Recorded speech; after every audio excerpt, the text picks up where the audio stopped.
The king's bailiffs searched for the goldsmith, who was hiding in a corner of his shop. When he heard the accusation against him, he had his own story to tell. My lord, he said, I am a poor goldsmith. It's true I made this dancer come many times to my door. I gave her excuses because I couldn't finish making her jewelry before I finished the rich merchant's orders. They had a wedding coming and they wouldn't wait. You know how important rich men are. Who is this rich merchant who kept you from finishing this poor woman's jewelry? Made her walk up and down, which distracted this bricklayer, which made a mess of his wall, which has now fallen on an innocent man and killed him. Can you name him? Now, the bailiffs in the king's court went in search of the goldsmith and brought him to the court. The goldsmith was hiding inside his shop as he feared being arrested. So, when he was brought in front of the king, he told his side of the story. He said that the dancing girl was right. He made many excuses and made her visit his shop again and again, but it was not his fault. It was not the fault of that goldsmith. He had an order from a rich merchant. They had a wedding at their place. The merchant was having a wedding ceremony at their place and were in a hurry to get their order, and that is why the dancing girl's walk was getting delayed. The king asked the goldsmith to name that rich merchant. So now the goldsmith said that the merchant was the same merchant whose house wall had fallen down. Justice has come full circle. Now justice had come full circle, thought the king. Back to the merchant.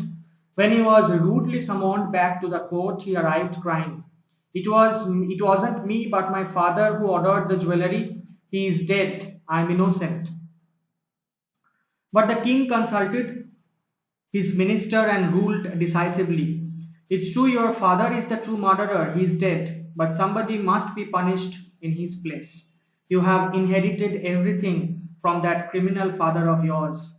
His riches as well as his sins I knew at once.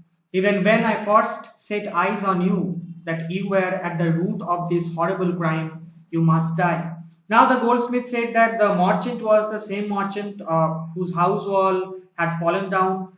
Justice has come full circle means that the story ended at the same person from whom it was started earlier. The thief died under the wall of the same merchant whose jewelry this goldsmith was making. Once again, the merchant was called. He was crying that time. He knew that the king was foolish and he would give him death sentence. He said that it was not he who had ordered the jewelry, but it was his father, that means the father of the merchant.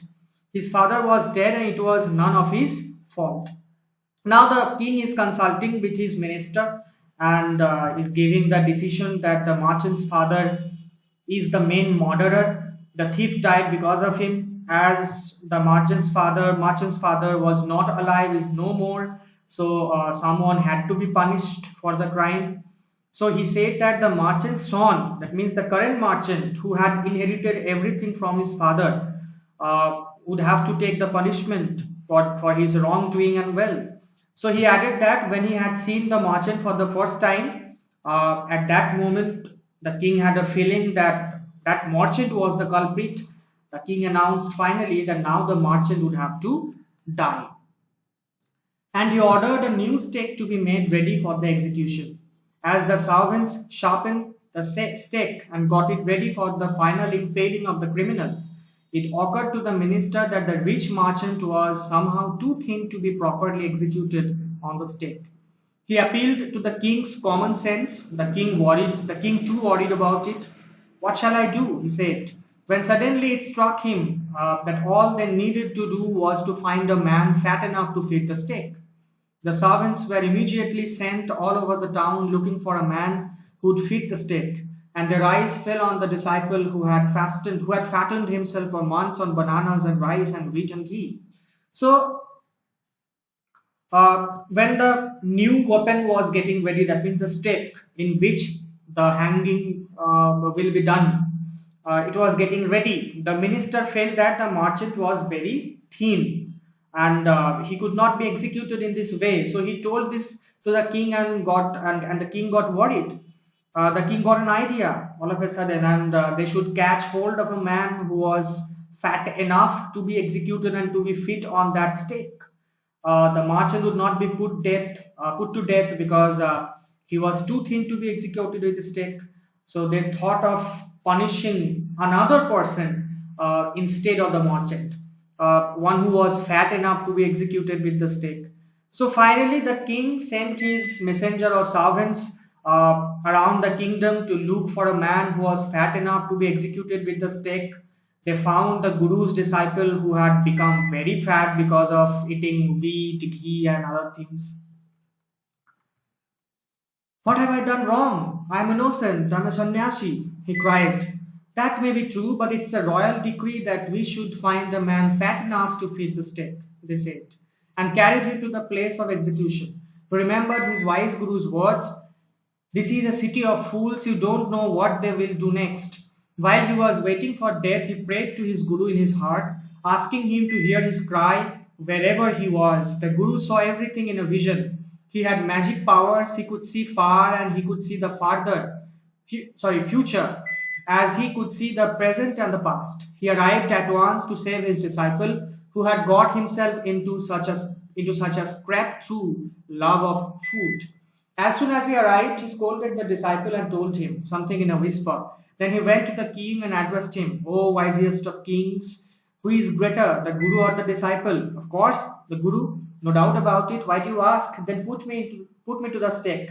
Put my disciple to death after me. So now the disciple said that he was a sannyasi. He was the disciple of, he is a sage.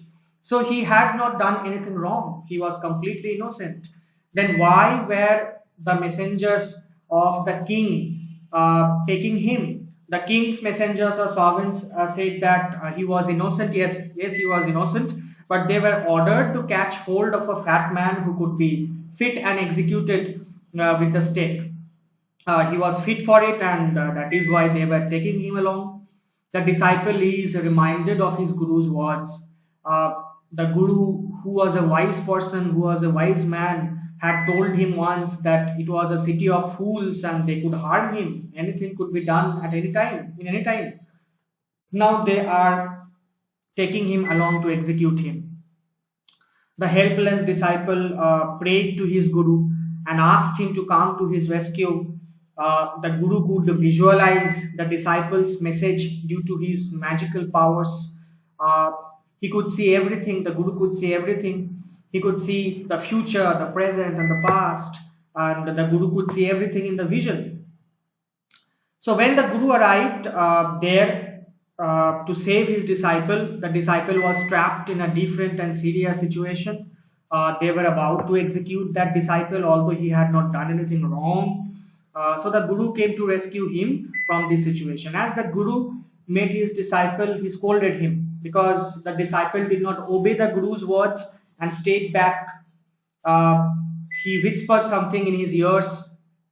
The Guru tried to trap the king in his words. He asked him who was greater between a Guru and his disciple.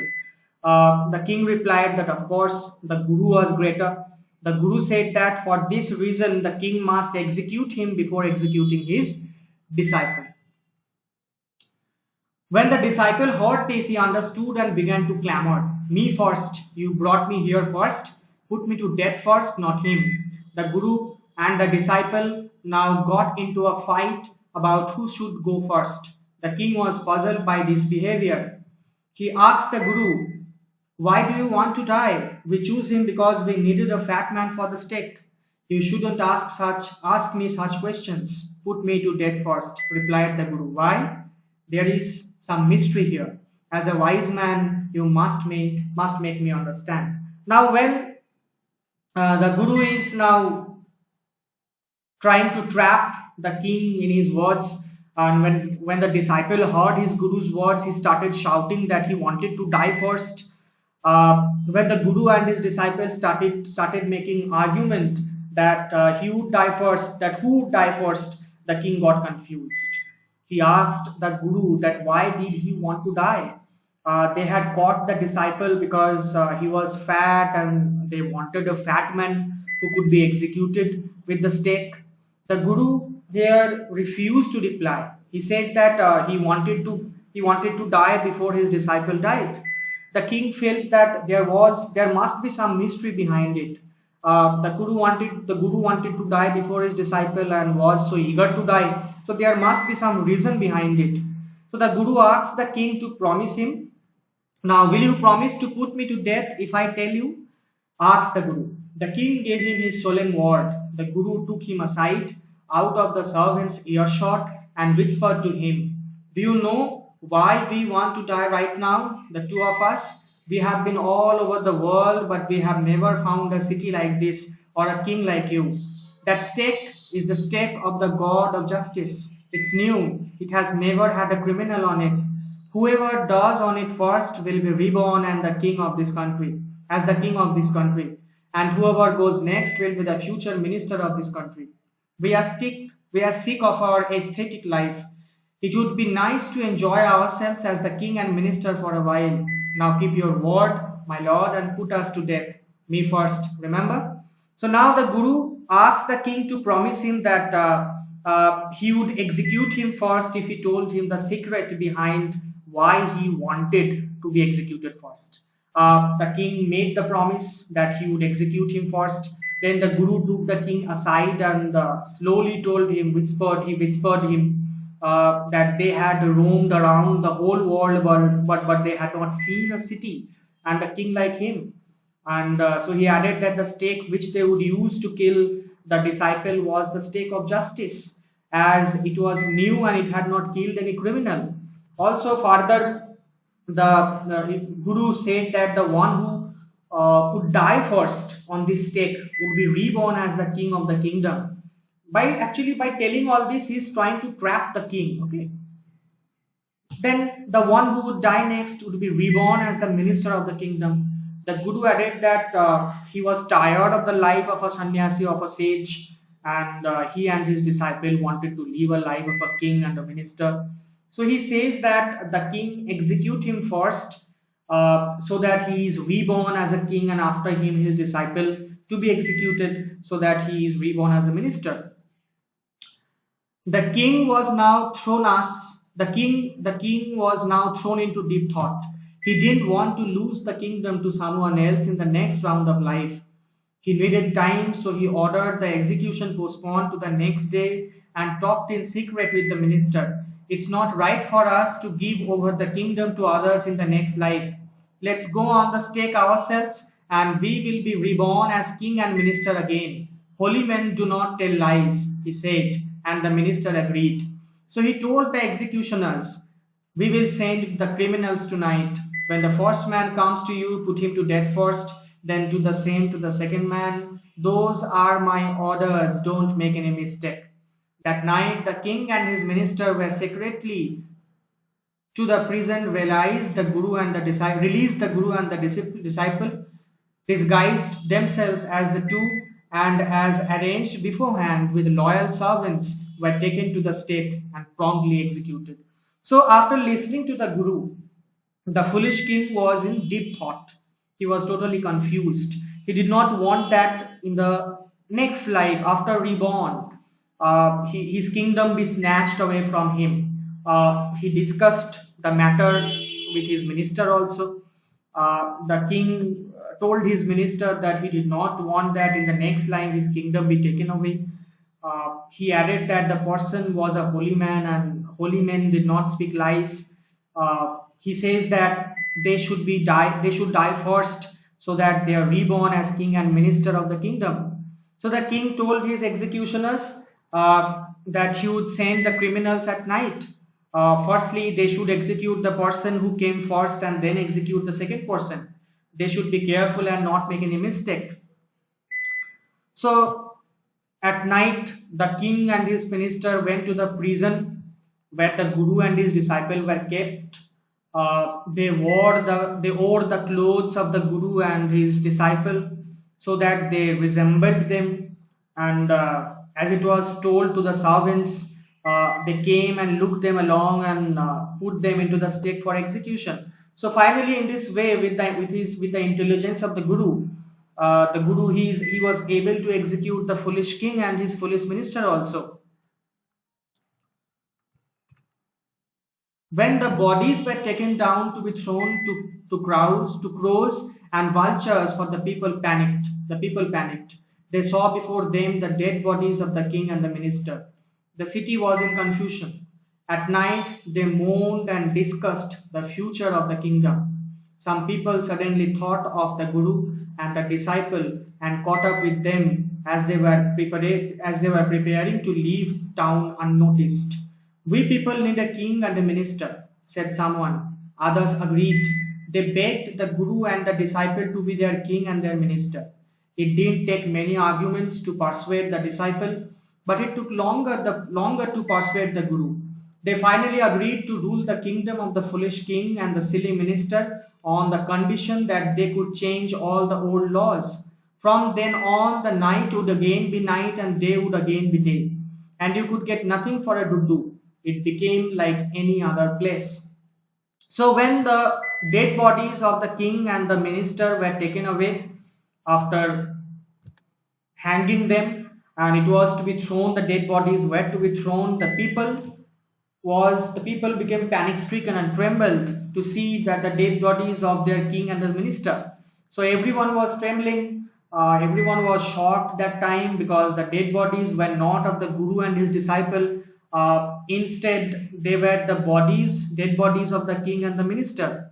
So everyone in the kingdom was mourning the death of their king and his minister. In the morning time, some people thought of the guru and his disciple and felt that they should go to them. So as the guru and his disciple were planning to leave the kingdom, the people stopped them. The people of the kingdom thought that they needed a king and a minister, and so they requested the guru and his disciple to be the new king and the minister of that particular kingdom. The disciple agreed in no time. The disciple agreed quickly, but it took some time to make the guru agree upon this offer. So the guru agreed to be the king of the kingdom at the end of the story, but on the condition that from then everyone would work in the day and sleep at night. Also, the cost of the things would vary and not be one to do for anything as it was earlier, as it was the system earlier. So it would be like any other place where everything had different rates. So finally the guru converted the kingdom of fools into a normal kingdom.